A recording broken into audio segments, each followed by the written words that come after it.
Welcome to Buckeyes Tomorrow Morning for Sunday, November 12th. I'm your host, Tom Orr. The Minnesota game is in 6 days. The game against Michigan in 13 days. Buckeyes took care of business Saturday night in the Horseshoe, 38-3 over Michigan State. And joined by Kevin Noon of BuckeyeHuddle.com. Kevin, it was a 5-touchdown win that was absolutely not as close as the score indicated. You know who picked 38-3 as the final score? Someone who just took a complete shot in the dark? No, this guy right here. 2 thumbs and a correct score. But yeah, it was a game where Ohio State got out to a really good start. Scored on its first drive. I think scored on its first couple of drives. And Kyle McCord was sharp. Marvin Harrison Jr. did Marvin Harrison Jr. type of things. And even with a couple of key defensive players out, the defense took care of business. Let's not pretend that Michigan State is any sort of world beater, but they have helmets and shoulder pads and scholarships and issues like any of the rest of us. So, it's still a good win. I don't think Michigan State has issues like the rest of us. I don't want to speak for anyone else, but their issues may go beyond the issues that the rest of us have. But, one of their issues on Saturday night was, hey, they can't really stop the Ohio State offense because, as you said, the first 7 drives for Ohio State, touchdown, touchdown, touchdown, punt, they went 3 and out, touchdown, touchdown, field goal, and that got you to, basically the midway point of the third quarter, and at that point Ohio State started pulling starters off the field. It was the first time in a long time, maybe all season, that this Ohio State offense has really looked like, that you saw them going down the field and it looked like what the C.J. Stroud era Ohio State offenses have, looked like against that type of opponent. Like this, they put up 56 points in the first half in 2021. They didn't quite do that in this one, but man, it was just boom, boom, boom. There was like a 4-play, 71-yard drive. It looks like things are maybe starting to come together. Yeah, and maybe under Stroud there were a lot more 2, 3, 4-play drives. I think there was a 13-play drive in there. It was a little bit more station to station, but we are not that far removed from Ohio State coming out and certainly being down 9-6 to Rutgers. Other games where Ohio State needs to really come on in the third quarter. In this game, that certainly was not the case. I mean, Marvin Harrison Jr. was a cheat code once again. We haven't even really mentioned Trevion Henderson. He ran for, 63 yards, but he still looked really good. This was not a case of Trevion being stuck at 63 yards because he wasn't effective. It's just not the course of the game, the way that things went down.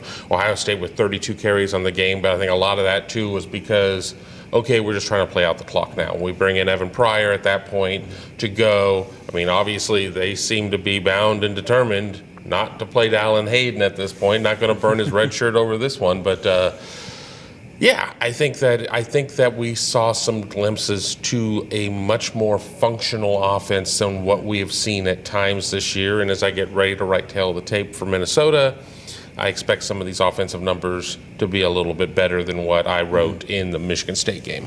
Yeah, and one of the reasons that the offense looked the way it did on Saturday night was Marvin Harrison Jr. He was targeted 9 times, 7 catches, 149 yards, 2 touchdowns, also had a 19-yard run for a touchdown. So he basically, 168 yards, 168 yards of total offense, 3 touchdowns in just over one half of work. It was, this was the, I think it's overly simplified to say, like, just throw it to Marvin Harrison every play. Because, he makes amazing things happen even in bad situations. And that is an oversimplification. But also, when you throw it to Marvin Harrison just about every play, it seems like crazy good things happen pretty frequently. And I think that he also benefits from having Cade Stover back out there. Mm-hmm. Cade Stover had a big game. Emeka Egbuka maybe just didn't look right. He was targeted 5 times, only had the 1 reception. But Marvin Harrison Jr. just really was able to get out there and do his thing. He was able to get his separation. He just runs such great routes. Michigan State obviously was not unaware of who 1-8 was, so he was not out there in a lot of cases of being in single coverage.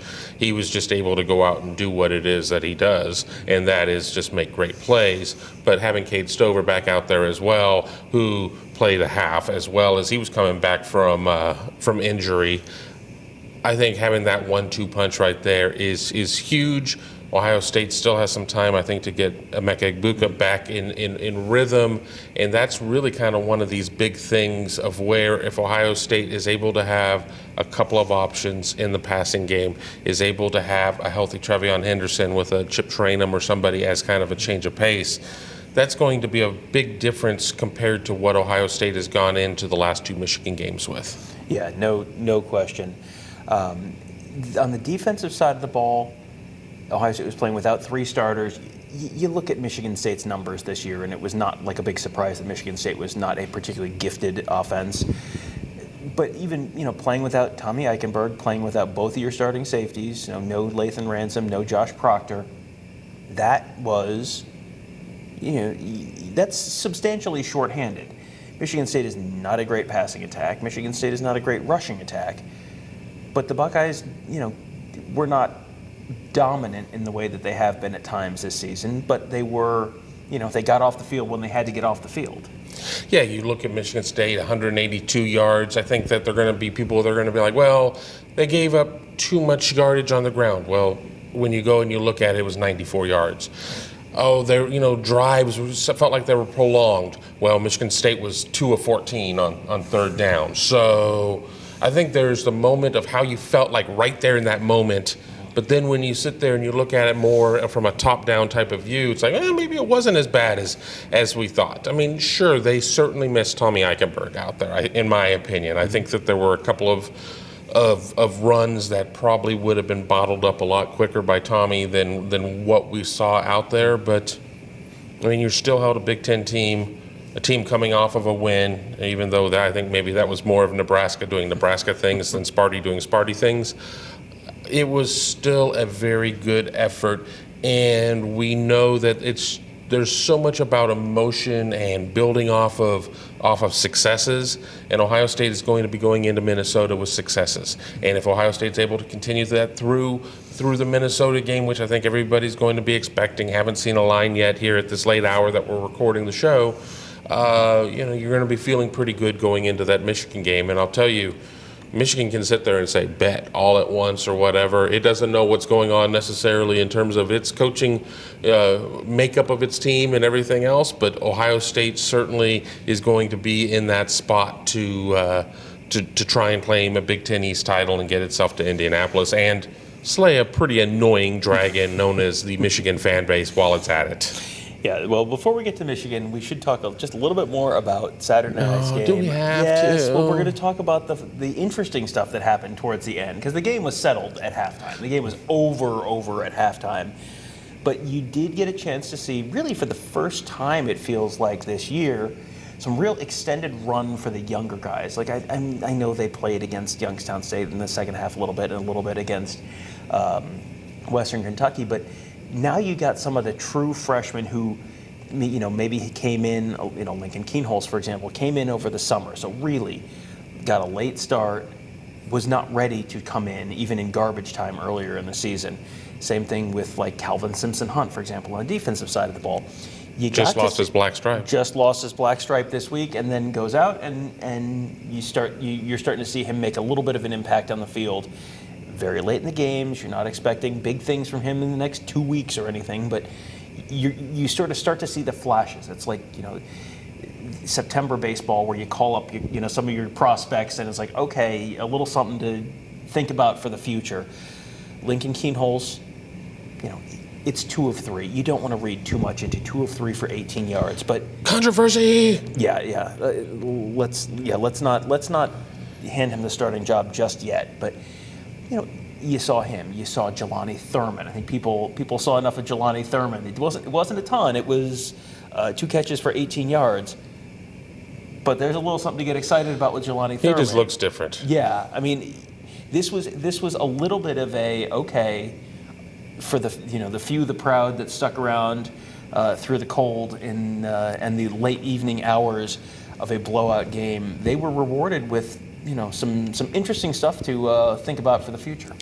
Yeah, I think that the Huddle message board over at BuckeyeHuddle.com is going to have a lot of talk about that once people kind of sleep off tonight. I'm sure they enjoyed a couple pops along the way or whatever. Go back and do that rewatch and be like, okay, got an idea of what it is that Ohio State has coming next. I mean, Lincoln Kienholz elevated a little bit because Devin Brown during warm-ups looked a little gimpy, so I think that just moved everybody up at that point, and I'm sure they wanted to get a good look at Kienholz as much as they could at that point. There was a point out there where I looked and it was pretty much freshman DBs across the board with Brian Turner thrown in there as well. We certainly saw. I had to check my roster for some of the guys that we saw on D-line. I saw C.J. Hicks with a big tackle for loss. I mean, you could see what the future is going to look like, and while everybody's excited about the future, you only get so many games in the present, so let's not wish away any of these games with 2 left in the regular season. And if everything goes according to the plans of Buckeye fans, 5 games in total with the potential of 3 in the postseason.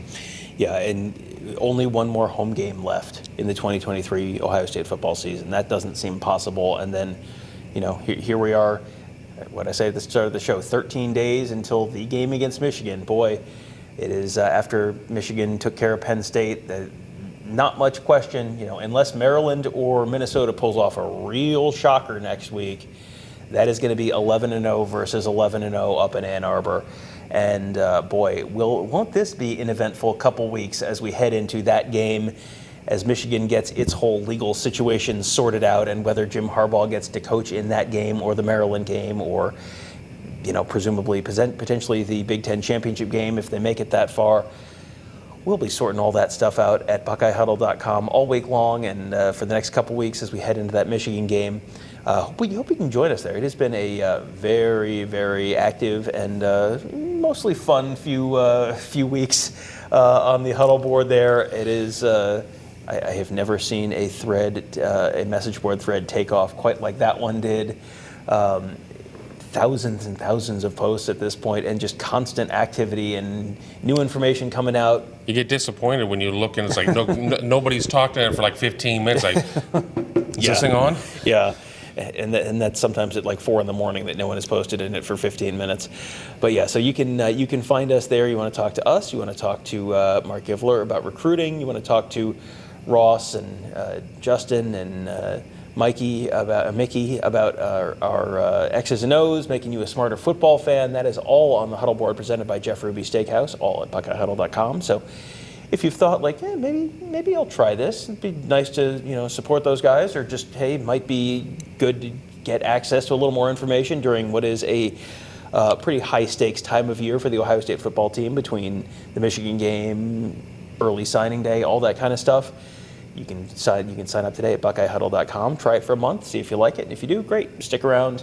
But that first month is going to give you a lot of information during a very, very significant time of year and time in history for the Ohio State football program. So that will do it for today. Thank you guys all for joining us. Have a great day. We'll talk to you tomorrow.